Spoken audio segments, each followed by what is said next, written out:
am here with Mr. Glanville, who is the local mayor for the Hackney council here, and he gave us a speech here which was quite well received earlier on. Of course, we're at the protest gathered of the community members who have gathered to support Child Q, who went through something quite appalling 2 years ago. Can you give us your take on what happened here? Well, you start with Child Q and that deep sense of anger about the violation that she suffered. And she was a 15-year-old child, 17 now. So I think, as I said in my speech, that idea, a real vulnerable moment of womanhood, something like this happens to a child, to a woman, to a black woman. Really important to start there with her family and her mum and her auntie.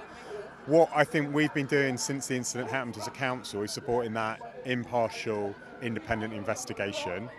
And I really do feel we were one of the only parts of the public sector to actually stand with the family through that investigation and say it must continue, it must be public, it must be published, and the recommendations must be taken into account. So you can be sorry, you can say it shouldn't happen again, but it has to be anchored in a real recognition of what caused it, the recommendations and the findings, and then what you're going to do to put them right. And where I find, to be honest, today, police and school are not in that place yet, anywhere near, and that is why I believe, as council leader, with the community, you've seen 4,000, 5,000 people probably across this protest and one outside Stoke Newington, both on the education system and the police. People are searching for answers, but I'm also being really reflective of myself, the council, the organisation. Have we done enough? Are we doing enough?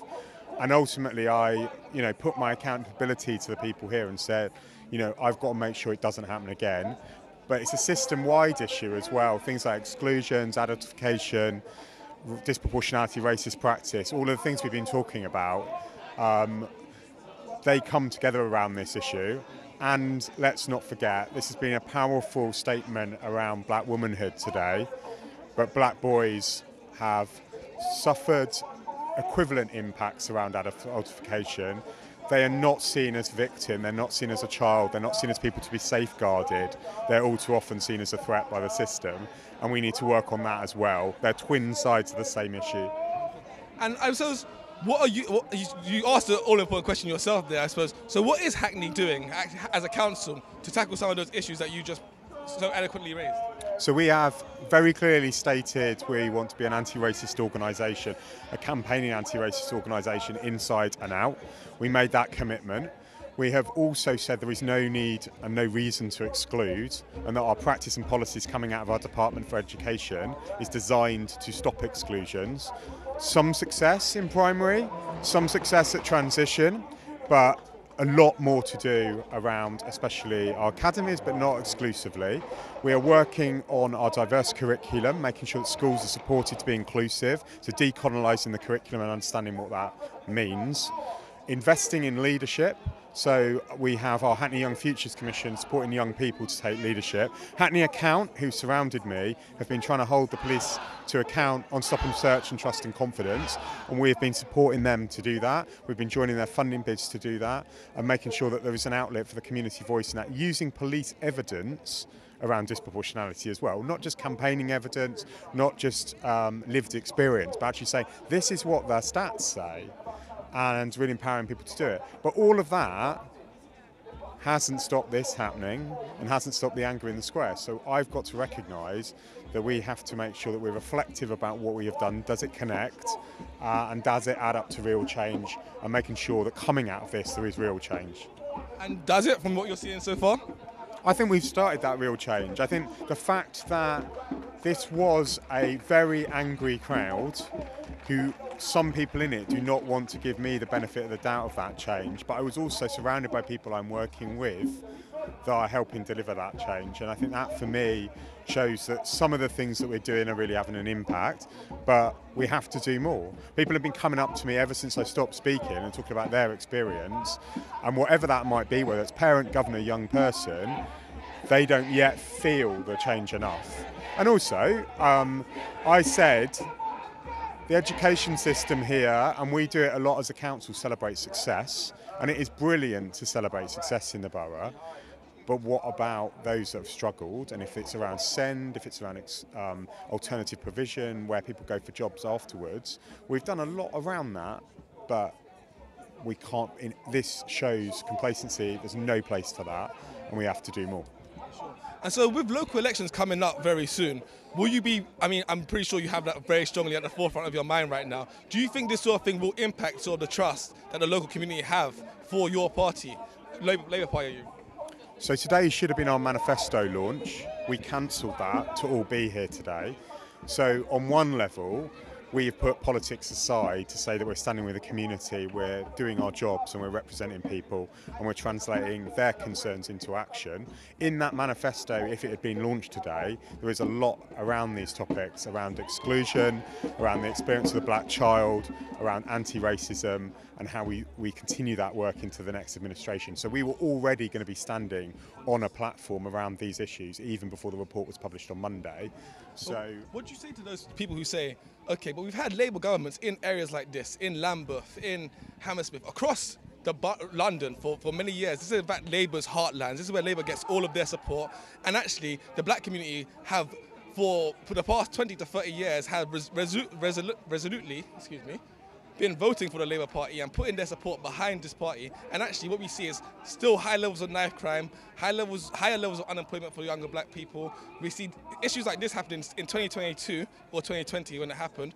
And actually we see that actually 2 years after it happened, there was actually nothing done to the police officers or to the teacher involved in the incident until the outrage happens. What do you say about the people who say, actually, we no longer believe the Labour Party is a place that is safe for black people, and actually the Labour Party has used black people for the past 20 years and pretended to be an anti-racist group, when in reality, when they run black areas, where actually many have the highest level of depravity for black people? I would take it back to Hackney. I'd take it back to Hackney Labour Party and where the power lies in Hackney Labour Party. And we have worked incredibly hard to make sure that my cabinet, the council's administration, our diversity of our councillors represent the communities that we serve. And they're not just visible representation, that they have power.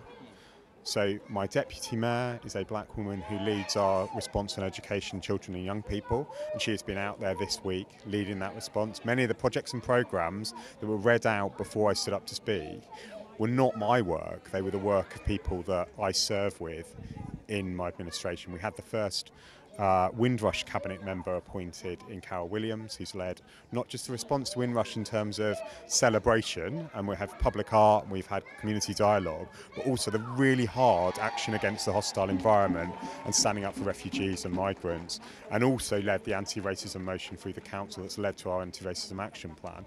So time and time again, working with powerful black leaders in Hackney, Diane Abbott as well, we are saying, we acknowledge these issues, we don't sweep them under the carpet. I'm comfortable having an uncomfortable conversation about race and gentrification. Not every politician in London is comfortable with that and engaging with it and saying these are the things we're trying to do to fix it. Do they all work? Not necessarily. But the political will is there, the investment is there, and the constant going back to the community to say, is it working and how can we do better, is there as well. What do you think of Sadiq Khan's mayorship of the city? And I suppose Debbie, the deputy mayor Debbie, was here earlier today. But I mean, I suppose she gave a speech which was very much about her experience as a black woman, as a doctor, having research in this area. But you might have missed that she was actually the deputy mayor who has power and is in a position of power to actually do things about it. And she maybe missed the opportunity to actually say what she's doing. Would you like to take this opportunity to say what, at a mayoral level, from Sadiq Khan and Debbie, what is actually being done from the Labour Party? I think it's really powerful that Debbie was here today. I didn't hear her speak because I was talking to people on the steps from the community. I think the leadership that Sadiq has shown around policing, taking on the institution around Christopher Dick, from everything from Sarah Everard to today, has been really, really important. We have to make sure, I think, that we double down on that leadership and actually really work to see a changed Metropolitan Police Service in terms of the Casey report and Casey review. I think the Mayor's action plan on police accountability is really, really important. We want to be one of the pilot areas for a different sort of police accountability locally and complaints procedure. I think the investment in a lot of the inclusion and good growth and in our communities has been really powerful and important from the Mayor. The Mayor has operated, though, as have we done, in a period of austerity. he doesn't have all the levers and control that I know that he would want. The housing crisis is one of those areas we could talk about. He doesn't have responsibility for schooling, obviously the council does. So I think the mayor has been a powerful leader on these issues, and I'm really pleased that Debbie was here today. Amazing. And I suppose coming towards the end here, we've heard some people mention that this has been a widespread issue. I mean, as the mayor, has this been a widespread issue across the borough of Hackney? Is there a lot of searching in schools, strip searching of children in this borough, or is it a London-wide problem? Well, I'm going to own the issues and the numbers that we heard from the speakers earlier on. It is clearly a Hackney issue, and there's disproportionality in those strip searches, and that shouldn't be happening in our schools. I think people would understand that there could be a case where strip search could take place if there was a risk of violence, but this is not what we're talking about. We're talking about the smell of cannabis leading to something that really violated a young woman in our schools, and as I think anyone that's read anything that Child Q has said through the report, it clearly had a deep impact. But I think you take that, then you look at also exclusions more broadly, and then you look at the stop and search rates and what happens around cuffing, what happens around disproportionality and behaviour. And these are a continuum, and the community see that, and they feel that trauma, and they want it to stop. And they also want an acknowledgement, I think, that it isn't just the community saying it or just me saying it, that they will get a response from the police that will say that this must stop and this must change. And I think that's what we need to see the acknowledgement of over the next couple of weeks. I gave them 2 weeks. We're now 4 days into that 2 weeks.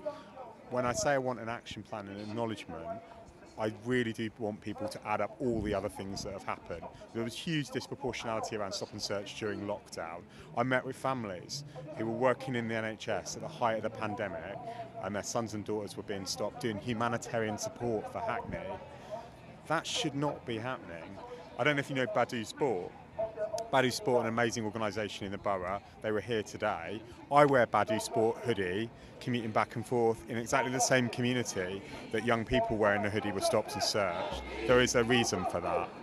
That must change. I suppose this is my last question as well. Thank you so much for answering all these questions. But as the sort of leader of the council, can you not just say to the borough commander, come here, tell me why you're doing this, and stop it? You will see all over the internet and the public records our attempts to do that, our support for account, our support for the action plan, the way that Scrutiny have brought the police to public meetings on YouTube. Who's the where borough we've held commander responsible, and who has patronage? Not you. I unfortunately don't hire and fire the borough commander. The Metropolitan Police do. I would like a system where I co-appointed a borough commander. He's also the joint borough commander for Tower Hamlets. But let's also remember, it doesn't stop just with 1 or 2 individuals. This is a systemic issue with policing in Hackney over the last 30 to 40 years.